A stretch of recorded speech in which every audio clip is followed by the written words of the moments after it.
오늘도 하나님 말씀을 듣고 깨닫고 그대로 살기를 소망하는 우리의 삶 속에 하나님의 크신 은혜와 능력의 역사가 이루어질 줄로 믿습니다. 여러분, 어버이 주일 우리가 생각하면 부모님의 그 은혜는 한없고 또 크고 크다는 것을 우리는 너무 잘 알고 있습니다. 또 부모님의 그 은혜가 또 그 사랑이 오늘 우리가 걸어가는 그 걸음을 서게 했고 또 가능케 했다는 것 또한 우리는 너무 잘 알고 있고요. 근데 참 그런 것 같습니다. 부모님이 가까이 계실 때 또 부모님이 살아 계실 때 그러한 부모님의 은혜와 그런 부모님의 사랑과 그 헌신은 잘 생각지 못하고 있다가 부모님이 떠나가시고 또 부모님이 또 멀어졌을 때 우리는 항상 그때 그제서야 깨닫게 되는 게 우리의 참 미련스러움이 아닌가라는 생각이 들어지기도 합니다. 새록새록 부모님의 그 은혜가 더 깊게 우리에게 다가오지고 또 그러면서 부모님이 참 그때 이런 마음이었었나 보다, 부모님이 그때는 이런 모습이었었나 보다, 내가 그때는 왜 이걸 이해하지 못했을까라고 하는 이런 생각들이 새록새록 찾아오는 그러한 때가 아닌가라는 생각이 들어집니다. 여러분, 참 존중하고 공경한다고 하지만 그러면서도 우리는 참 부족한 것이 우리의 모습이 아닐까. 그게 바로 자녀의 세대가 언제나 살아가면서 또 늙어지면서 부모의 마음을 더 깊이 알게 되고 또 깨닫게 되는 게 우리의 모습이 아닌가라는 생각이 들어집니다. 여러분, 하나님에 대해서도 그런 것 같습니다. 하나님께서 하시는 일들을 우리가 다 이해할 수 없고 또 우리가 다 그것을 깨달을 수도 없고 그 깊이를 다 헤아릴 수도 없는 것이 하나님의 역사입니다. 그러다 보니까 때로는 우리가 오해하기도 하고요, 때로는 그것 때문에 우리 마음이 낙심하게 되기도 하고요, 때로는 하나님 왜 이러시는 건지 도저히 이해가 안 돼서 그 하나님께 정말 어쩌면 우리가 항의하듯이 그렇게 하나님 앞에 하나님 왜 이러시느냐고 우리가 그렇게 할 때가 있는 이 모습을 우리는 보게 됩니다. 여러분, 하나님께서 가나안 땅을 이스라엘 백성들에게 약속하셨고 그들에게 주십니다. 그러면 여러분, 이런 생각이 들지 않습니까? 이왕에 주실 거면 전쟁 없이 그들을 그냥 가나안 땅에 들어가게 하셨으니까 전쟁 없이 그 땅을 하나님은 주실 수도 있을 텐데, 하나님의 능력이라면, 하나님의 그 힘이라면 충분히 전쟁 없이도 그 땅을 이스라엘 백성들에게 주실 수 있을 텐데 왜 전쟁이라는 과정을 통해서 그 땅을 얻게 하시는 걸까? 여러분, 저만 이렇게 생각하나요? 제가 그렇게 생각이 들면서 왜 하나님이 이 전쟁을 하게 하실까? 전쟁 없이도 그 땅을 주실 수 있는 하나님이신데 근데 왜 이 전쟁을 꼭 해야만 하는 것일까? 라는 생각을 가지면서 오늘 이스라엘 백성들의 이 전쟁하는 모습을 보았습니다. 여러분, 정말 하나님은 능치 못함이 없는 그 전능하신 하나님이시기 때문에 그 땅을 그냥 줄 수도 있지만 이 전쟁이라는 과정을 통해서 이스라엘 백성들에게 하나님이 어떤 분이신지를 경험하게 하고 하나님이 어떤 분이신지를 더 깊이 알 수 있는 그러한 시간들을 주시고, 그래서 이스라엘 백성들이 그 전쟁들을 통해서 하나님을 알아가게 되고 하나님 앞에서 그만큼 성장하고 성숙해져 가는 이런 모습들을 보여주고 있다는 겁니다. 하나님은 그냥 전쟁을 하게 하는 게 아닙니다. 이 전쟁을 통해서 하나님을 경험하고 또 하나님을 더 깊이 알고 그리고 그 하나님을 아는 그 걸음 속에서 그들이 자라가는 이러한 모습들을 하나님은 기대하면서 그들 앞에 이 전쟁을 하게 하는 이 모습을 보게 됩니다. 오늘 우리가 이 전쟁을 이어가는 이스라엘 백성들의 이 모습을 통해서요, 오늘 정말 하나님께서 전쟁을 통해서 이스라엘 백성들에게 주시는 그 하나님께서 그들을 성장케 하고 성숙케 하시는 그 하나님의 손길이 어떠한지를 우리가 살펴보고, 오늘 우리가 이 세상 속에서 하나님께서 우리의 삶에 두신 그 어려움과 아픔들, 삶에서 겪는 그 현실의 그러한 문제들, 이것들을 통해서 우리가 성장하고 성숙해지려면 오늘 우리는 어떻게 해야 될 것인지 하나님께서 그것들을 두신 그 목적대로 우리가 바르게 달아가서 그 하나님을 경험하고 그 하나님을 알아가려면 오늘 우리는 어떤 모습으로 어떤 자세로 살아가야 하는지 함께 생각해 보려고 합니다. 여러분 오늘 15절을 보면 이스라엘 백성들이 승리를 이룬 후에 여호수아가 온 이스라엘과 더불어 길갈 진영으로 돌아왔더라라고 합니다. 여러분 지난주에 말씀드렸던 그 말씀의 마무리를 짓고 있는 거죠. 여러분 가나안 남부에 5개의 나라가 연합하고 그들이 기브온과 전쟁을 벌였는데 기브온이 여호수아에게 도움을 요청한 겁니다. 여호수아와 이스라엘은 자신들의 전쟁이 아니지만 약조를 맺었기 때문에 언약을 맺었기 때문에 그냥 그 신의를 지키기 위해서 그 전쟁에 참여하는 겁니다. 이 전쟁 가운데 그들의 칼로 죽인 것보다 하나님께서 우박으로 그들을 죽인 신자가 더 많은 하나님이 그 승리를 이루어 주셨습니다. 그래서 이 전쟁에서 참여하고 지원군으로서 전쟁에 참여하고 이제 오늘 15절을 보면 여호수아와 이스라엘 백성들이 이제 승리를 했기 때문에 길갈로 돌아왔다라고 이렇게 지원군으로 참여했던 그 전쟁의 마침표를 찍었습니다. 그런데 16절을 보면 얼마 지나지 않아 어느 정도 시간이 지난지 모릅니다. 어떤 한 사람이 여호수아에게 보고를 하는데 그 가나안 남부 지역의 그 5명의 왕들이 도망을 쳐서 그 막게다에 있는 동굴 속에 숨어 있다라고 하는 이 정보를 여호수아에게 말하고 있는 겁니다. 자, 이 이야기를 듣고 나서 여호수아가 이스라엘 군대를 이끌고 그 막게다 굴로 가는 겁니다. 그런데 여기에서 이제 우리가 행간에 숨겨진 의미라고 하는데 바로 여호수아가 간 게 아니고요. 오늘 19절을 보면 하나님께서 여호수아에게 말씀하시는 것을 이렇게 말합니다. 하나님이 그들을 우리의 손에 넘기셨다라고 이렇게 말하고 있습니다. 이것은 여호수아가 이 왕들이 막게다 굴에 숨어 있다는 이야기를 들었을 때 그냥 움직인 게 아니고요. 하나님 앞에 기도하고 하나님의 응답을 받고 그리고 움직였다는 겁니다.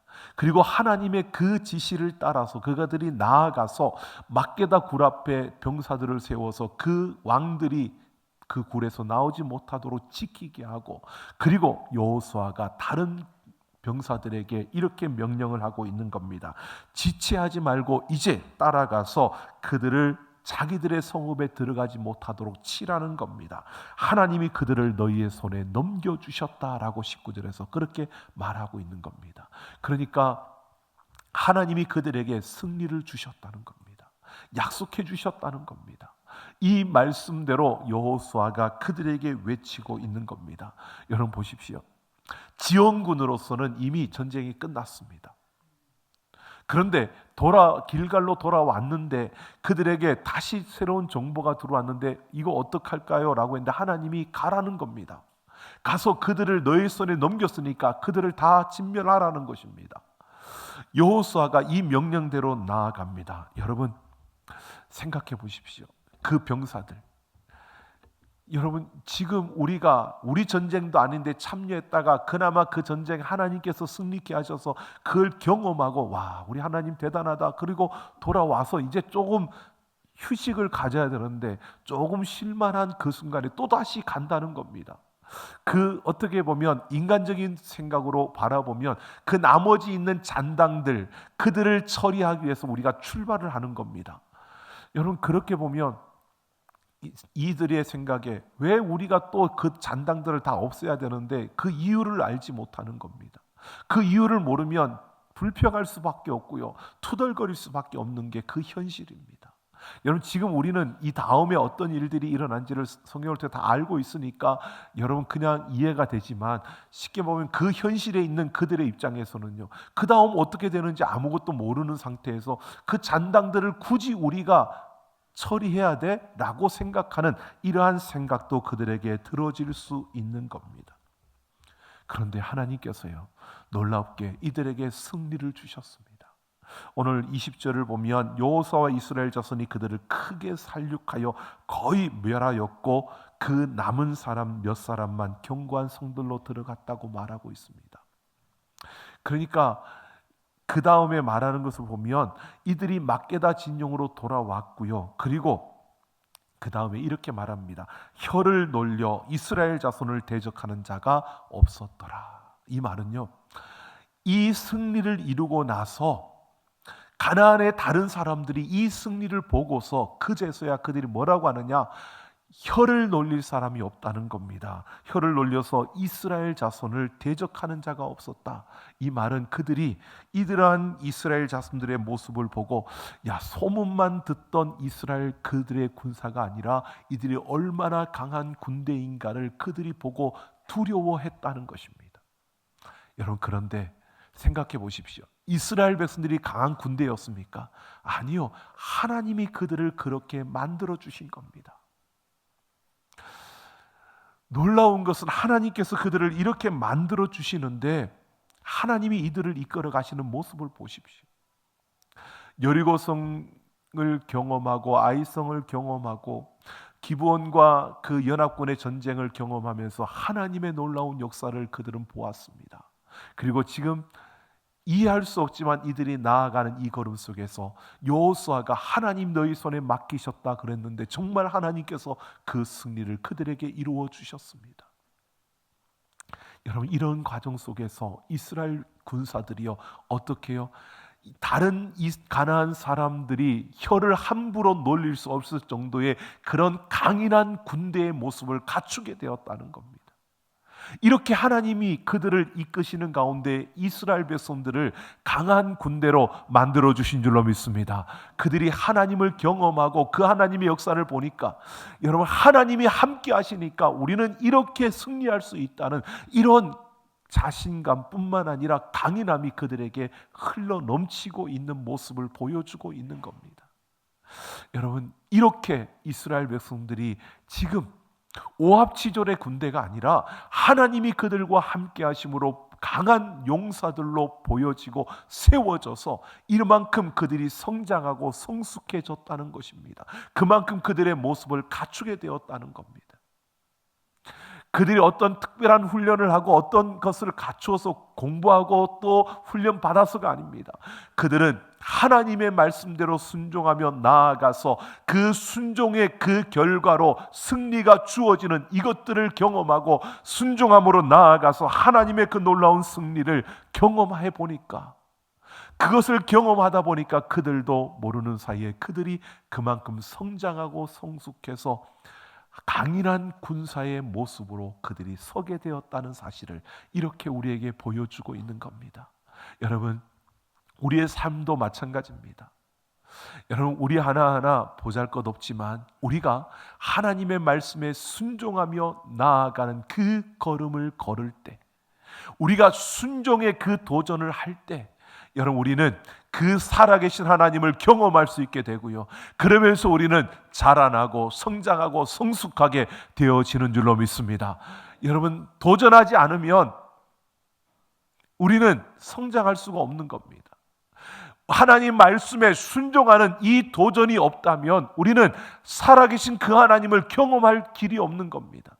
우리가 삶에서 말로만 하나님이 아니라 우리의 삶의 그 순간순간마다 하나님이 말씀하실 때 우리가 순종의 도전을 통해 살아계신 하나님을 경험하는 우리가 되기를 소망합니다. 그럴 때 우리는 성장하고 성숙해질 수 있고 우리가 자라나게 되어진다는 것입니다. 이스라엘 백성들이 지금 자신들은 별게 한 게 없는데 그런 과정을 통해서 이렇게 성장한 모습, 이렇게 성숙한 모습으로 그들이 세워지게 된 것을 말해주고 있는 겁니다. 여러분, 그러면서 42절 마지막을 보면요, 이렇게 말합니다. 여호수아가 이 모든 왕들과 그들의 땅을 단번에 빼앗으니라 라고 합니다. 여러분 보십시오. 이 결과가 어떻게 됐는지요.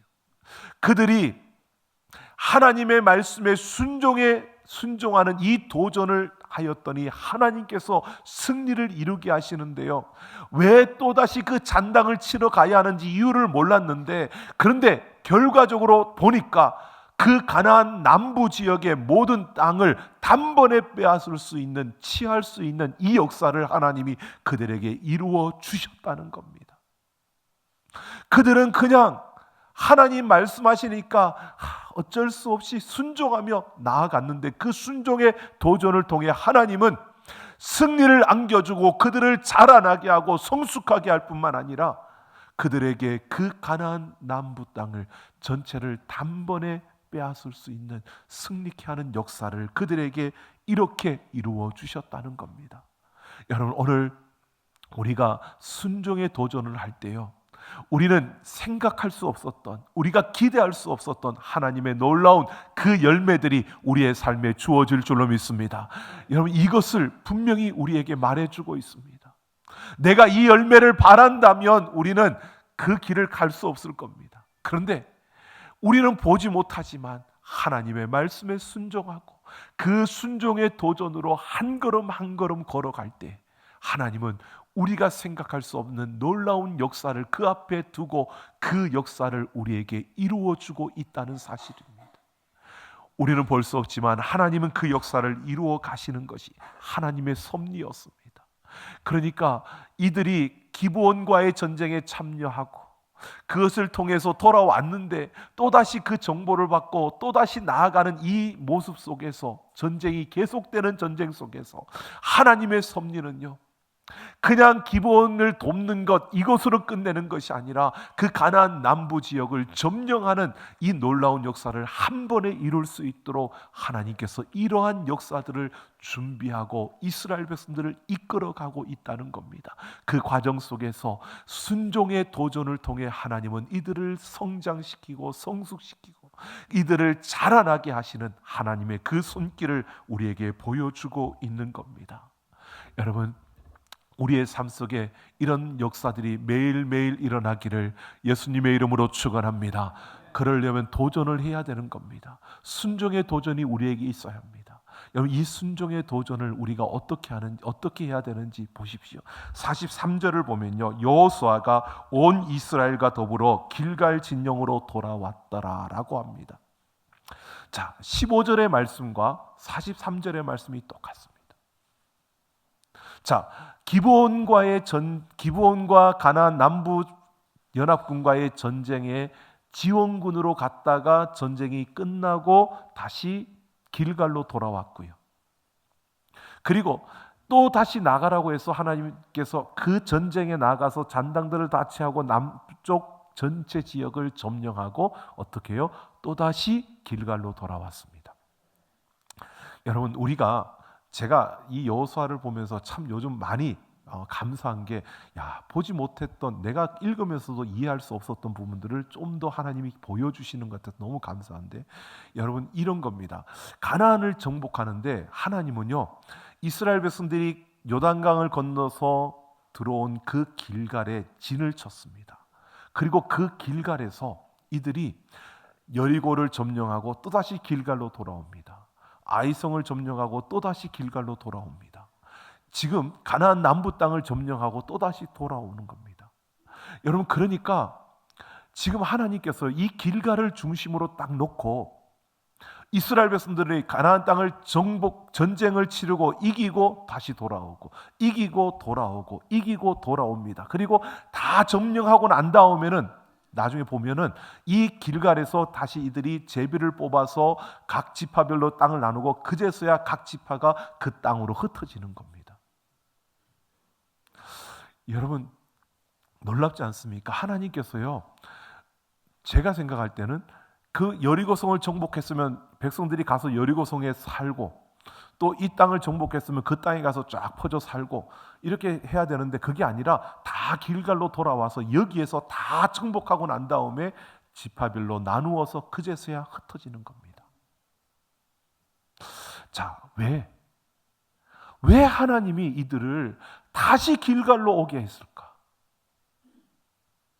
왜 하나님께서 이들을 전쟁을 끝내고 다시 길갈로 돌아오게 하고 그 땅을 정복하고 또다시 돌아오게 했을까? 왜 길갈로요? 여러분, 길갈이라는 것을 우리가 살펴보았지 않습니까? 물론 잊어버렸겠지만 요단강을 건널 때, 마른 땅으로 건너게 할 때 그들이 요단강 한복판에서 돌들을 하나씩 지파별로 가지고 나와서 그 돌을 쌓았던 곳이 길갈입니다. 왜 돌을 가져 나왔죠? 하나님이 마른 땅으로 건너게 하신 것을 기억하게 하기 위해서. 왜 그 요단강 한복판에 그 제사장들이 언약궤와 함께 서 있을 때 그들이 건넜습니다. 왜죠? 그게 무엇을 의미한다고요? 어린 양의 죽음이요. 기억 안 나도 기억나는 것처럼 어린 양의 죽음이요. 그리고 그 어린 양의 죽음을 기억하면서 돌들을 가지고 쌓고 기념탑을 쌓았고요. 그리고 그 길갈에서 그들이 할례를 행했습니다. 할례를 행함으로 그들이 우리가 하나님의 백성으로 새롭게 새 백성으로 이제 이 땅에서 새롭게 시작하는 출발을 시작했습니다. 여러분 보십시오. 전쟁에 정복하고 다시 길갈로 돌아오고 정복하고 다시 길갈로 돌아온다는 것은요, 일을 행하고 순종의 도전을 하고 그리고 그들이 어떻게 해요? 다시 어린 양의 보혈이 있는 그 하나님의 은혜가 있는 자리로 돌아와서 그 은혜로 다시 서는 겁니다. 여러분, 시작과 끝이 어디요? 길갈입니다. 시작과 끝이 하나님의 은혜입니다. 시작과 끝이 바로 어린 양의 죽음, 예수 그리스도의 그 십자가 앞이라는 겁니다. 여러분, 놀랍지 않습니까? 저는 이 사실이 정말 놀랍다고 생각한 것이요, 우리 신앙의 믿음의 선진 우리 한국교회, 여러분 세계적으로 유례 없는 우리 한국교회의 모습을 보십시오. 우리 교회, 한국교회가 유일하게 가지고 있는, 세계가 없는 전통, 우리가 가지고 있는 전통이요, 새벽기도. 하루의 시작을 하나님을 예배함으로 시작하는 이 새벽기도요, 물론 그 의미를 제대로 헤아리지 못할 때는 왜 누가 이걸 만들어 가지고 이렇게 고생스럽게 만드냐고 생각을 할 때도 있었지만, 여러분 생각해 보세요. 하루의 시작을 하나님의 말씀과 하나님을 예배하며 시작하고 하루를 끝내고 또다시 하나님 품으로 돌아오는, 여러분 이게 우리의 삶이라는 겁니다. 우리 믿음의 선진들이요, 그 놀라운 믿음의 전통을 우리에게 만들어줬는데, 이 믿음의 유산을 만들어줬는데, 여러분 그 의미와 그 가치를 모르고 우리는 투덜거리며 따라갔지요. 여러분, 많은 신앙의 어머니들이 새벽마다 교회에서 산골짜기에서 여러분 눈물로 자녀들을 위해 기도하고 눈물로 이 땅을 위해 기도했던 이 민족입니다. 여러분, 그냥 그랬겠습니까? 하나님께서 그 아름다움을 보여주셨기에 그 신앙의 아름다운 역사들이 그렇게 흘러왔습니다. 여러분, 우리는 그 믿음의 아름다운 역사를 물려받은 자들입니다. 여러분, 그냥 부모를 공경하는 것이 아니라 그들의 그 믿음이 우리에게 주어졌고, 그래서 우리는 그냥 걸어가는, 그냥 형식만 가지고 있는 게 아니라 정말 우리의 삶을요, 그 순종의 도전을 매일매일 해가는 걸음 속에서 여러분 하나님 은혜 안에서 예수 그리스도의 그 십자가 앞에서 어린 양의 그 보혈의 은혜를 기억하며 시작하고, 그 어린 양의 보혈이 있는 그 자리로 돌아오는 우리가 되기를 예수님의 이름으로 축원합니다. 이게 여러분 우리가 신앙의 도전, 그 순종의 도전을 할 수 있는 그 글은 이렇게 하라는 겁니다. 하나님이 우리에게 보여주신 그 방식입니다. 여러분, 한 주가 시작되는 첫날 여러분 우리가 예배합니다. 여러분 이 자리에 오신 우리 예배자들 모두에게 아버지 하나님의 놀라운 은혜가 있을 줄로 믿습니다. 그런데 분명한 것은요, 우리가 예수 그리스도의 그 부활을 기념하며 이 한 주간의 첫째 되는 이 날에 우리가 예배를 하는 겁니다. 그런데 이 첫째 날이 보십시오, 우리가 한 주를 시작하는 첫날 예배를 하나님 옆에 예배하며 이 한 주간을 시작하는 겁니다. 이 한 주간의 여러분의 삶이 순종의 도전을 이루기 위해서 우리는 어린 양의 그 보혈을 생각하며 그 은혜를 기억하면서 하나님을 예배하며 이 한 주간을 시작하고 있는 겁니다. 그러니까 이 한 주간의 시작이 끝나는 그날도 우리는 하나님께로 또다시 돌아와서 예배하며 우리에게 주신 그 은혜와 그 삶으로 한 주간의 도전의 그 은혜를 우리가 생각하며 우리는 순종의 그 도전을 이어가야 하는 것입니다. 여러분, 오늘 우리는 이런 멋진 신앙의 아름다운 전통을 우리는 선조로부터 물려받았고 우리는 그 아름다움을 누리며 나아가고 있습니다. 그런데 그 의미와 그 가치는 놓쳐버리고 형식만 붙들고 있다면 여러분, 우리는 다시 새롭게 해야 합니다. 여러분, 우리는 그냥 나아가는 것이 아닙니다. 나는 순종하는데 여러분, 그게 아니라 매일매일 또 한 주간의 첫날을 우리는 하나님 앞에 예배하며 우리는 그 십자가의 은혜를 기억하면서 우리의 믿음의 도전을 이어가는 순종의 그 삶을 살아내는 우리의 걸음을 걸어갈 때 여러분, 하나님이 하나님 되심을, 하나님의 놀라운 역사들이 우리의 삶에 준비되어져 있고 하나님이 일하시는 그 아름다운 열매들이 우리의 삶에 예비되어져 있다는 사실을 우리가 기억하며 달려갈 수 있는 우리의 걸음이 되기를 예수님의 이름으로 축원합니다. 여러분, 우리는 이 아름다운 모습으로 이 땅을 살아내야 하는 자들입니다. 우리가 그렇게 걸어갈 뿐만 아니라 우리 다음 세대에게도 이 아름다운 믿음의 흐름, 이 역사를 보여줄 수 있는 우리의 걸음이 되어져야 합니다. 여러분, 하나님은 우리가 다 이해하지 못하지만, 우리가 다 이해할 수 없지만, 우리가 다 깨달을 수 없지만 우리의 삶을 통해서 하나님의 일을 이루시고자 우리의 걸음 속에 이 순종의 도전을 할 수 있는 그러한 일들을 우리 앞에 펼쳐 놓으신 겁니다. 여러분, 보십시오. 우리의 믿음의 어머니들, 믿음의 우리 선조들을, 그분들은요, 어떤 일을 하기 전에 어떻게 했습니까? 기도로 시작하고요, 기도로 마쳤습니다. 여러분, 이 얼마나 아름다운 신앙의 모습인지 모릅니다. 그런데 우리는 그렇죠. 이 바쁜데 왜 자꾸 저렇게, 하나님이 살아계신대요. 언제나 함께 하시는데. 여러분, 언제나 함께 하시는 걸 알지만 그 믿음으로 하나님 앞에 기도로 시작하고 기도로 끝내는, 여러분, 이 모습이요, 지금 하나님이 이스라엘 백성들에게, 가나안 땅을 정복해가는 이스라엘 백성들에게 하나님의 그 방식으로 지금 보여주고 있는 겁니다. 전쟁하고 다시 길갈로, 정복하고 다시 길갈로, 정복하고 다시 길갈로. 여러분, 이렇게 길갈로 다시 와서 어린 양의 그 죽음을 기억하며 어린 양의 그 은혜를 기억하면서 그 은혜 안에서 또다시 도전하는, 또다시 정복하는 이 역사를 그들에게 이루게 하신 겁니다. 여러분, 오늘 우리의 삶에도요, 하나님이 이렇게 요구하십니다. 여러분, 우리의 한 걸음 한 걸음 속에 순종의 도전이 이어져야 되는데 그냥이 아니라 여러분, 하나님의 은혜를 기억하고 기도로 시작하고 기도로 끝내고 하나님을 예배하며 시작하고 예배로 끝마치는 우리의 걸음들, 여러분, 이러한 아름다운 걸음을 통해서 우리의 삶에 맺어주실 하나님의 놀라운 그 역사를 기대하며 그 아름다운 열매를 맺어가는 우리의 걸음이 되기를 예수님의 이름으로 축원합니다. 여러분, 사사기 7장을 보면 기드온의 이야기가 나옵니다. 우리가 너무 잘 알죠. 300명의 용사들. 여러분, 이들이 전쟁을 하려고 하는데 기드온이 사람을 모았습니다. 32,000명. 여러분, 너무 많다는 겁니다. 하나님이. 그래서 돌려보내고 10,000명 남았습니다. 근데 하나님이 그것도 많다는 겁니다. 그래서 물가로 데려가서 물을 마시게 했는데 물을 핥아 먹는 자와 또 무릎을 꿇고 마시는 자 나누어지니까 하나님께서 물을 핥아 먹는 300명을 딱 놔두고 나머지는 돌려보내라는 겁니다. 여러분, 이걸 가지고 여러 가지로 해석하시는 분들이 있는데 저는 이렇게 봅니다. 하나님이 왜 300명을 남기셨을까?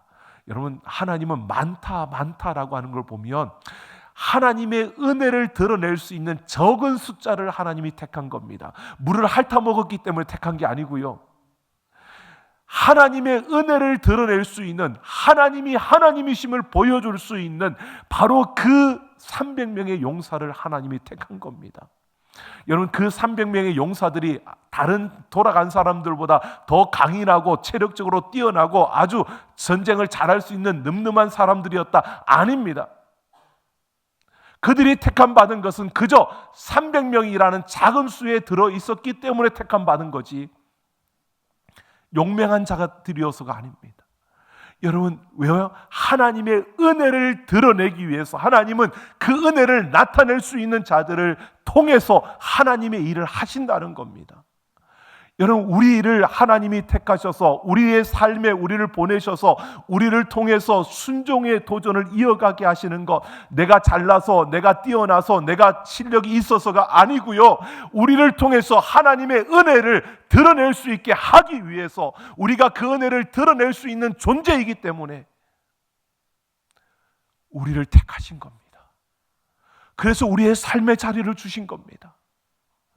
여러분, 우리가 잘나서가 아니고요, 나를 통해서 하나님의 은혜가 드러날 수 있기 때문에 하나님이 오늘도 우리에게 그 순종의 자리를 주시는 겁니다. 그 순종의 자리에서 순종하며 도전할 때 하나님의 은혜가 드러나고 하나님의 역사가 이루어질 줄로 믿습니다. 우리는 하나님의 방식을 따라서 하나님이 내게 주신 그 자리에서 우리가 그 하나님이 이루실 역사들을 드러내며 나타내며 달려가는 그 걸음을 걸을 때요, 놀라운 승리가 우리 앞에 주어지는 겁니다. 300명의 용사로 그 수많은 무리들을 물리친 그 하나님의 역사가, 여러분, 300명의 용사가 대단한 게 아니라 그들을 통해서 승리를 이루신 하나님의 그 능력이, 그 강함이 우리 눈에 들어와야 합니다. 우리의 삶을 통해서 이런 역사들이 일어나게 될 줄로 믿습니다. 그러기에 우리에게 주어진 삶의 자리에서 왜 나는 이런 일을 해야 되느냐고 불평하지 마시고요, 그 순종의 자리를 주신 그 은혜, 오늘도 하나님이 나를 통해서 그 은혜를 드러내시려고 이런 자리를 주시는구나. 오늘도 하나님께서 나를 통해서 그 은혜를, 그 능력을 드러내시려고 나에게 이런 자리를 또 허락하시는구나. 나에게 이 길을 주시는구나. 여러분, 그렇게 바라보시고 순종의 도전을 이어가는 우리가 되기를 예수님의 이름으로 축원합니다. 여러분, 우리가 한 주간을 월요일부터 우리가 주일부터 시작해서 주일, 월, 화, 수, 목, 금 또 이렇게 이어집니다. 여러분, 이어지는데 이것을 이렇게 주 7일로 이렇게 결정한 것이요, 고대 로마 제국의 콘스탄티누스 황제였다고 합니다. 그는 시저 황제가 제정한 율리우스력과 그리고 기독교가 주장하는 주 7일, 하나님께서 안식하셨다라고 하는 이것을 가지고 그가 하나님을 믿으면서 그때 주 7일이라는 것을 결정하고 일요일, 월요일, 화요일, 수요일, 목요일, 금요일, 토요일이라는 이것을 만든 겁니다.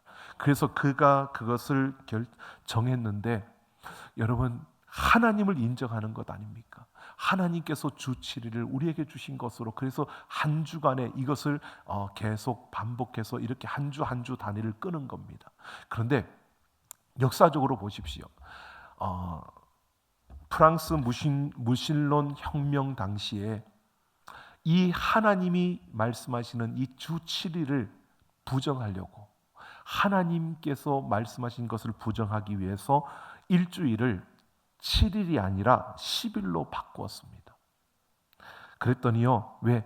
일주일 동안 일을 더 많이 하게 하려고. 그러면 생산성이 더 높아질 수 있으니까. 그런데 여러분 보십시오. 그렇게 하니까 생산량이 40% 감소했다는 겁니다. 러시아 혁명 때 레닌이 일주일을 7일로 하지 말고 하나님을 부정하기 위해서 그는 8일로 늘렸습니다. 하루가 늘어났으니까 일주일 동안 생산량이 더 많을 거다. 그리고 늘렸는데 생산량이 30% 감소했습니다. 그러니까 레닌이 또 다시 7일로 하기는 껄끄럽고 하니까 다시 6일로, 그러면 좀 더 줄이면 생산량이 늘지 않겠느냐. 그리고 6일로 줄였습니다. 그런데 6일로 줄이니까 똑같이 30% 더 감소하더랍니다. 그래서 레닌이 다시 일주일을 7일로 그렇게 되돌려 놓았다고 합니다. 여러분, 아무리 하나님을 부정하고 거부하려고 해도요, 하나님을 부정할 수 없습니다. 하나님이 만드신 그 법칙대로, 하나님의 그 섭리대로 이 땅은 움직여지고 돌아가는 줄로 믿습니다. 여러분, 하나님께서 하신 그 방식을 따라가면 세상과 다르더라도 여러분 그 길에 하나님의 놀라운 역사가 일어나게 될 줄로 믿습니다. 우리의 삶은 그 방식을 따라가야 되는 겁니다. 우리의 삶은 그 길을 따라가야 되는 겁니다. 여러분, 매일매일 예수 그리스도의 그 십자가 앞에서 시작하고 그 십자가 앞에서 끝을 맺는 우리의 삶, 우리가 무엇을 시작하든지 하나님 앞에서, 십자가 앞에서 시작하고 그 십자가 앞에서 끝을 맺는 그 걸음을 통해서요, 우리를 통해 일하시는 하나님의 놀라운 역사를 세상에 드러내고 보여줄 수 있는 우리 모두가 되기를 예수님의 이름으로 축원합니다.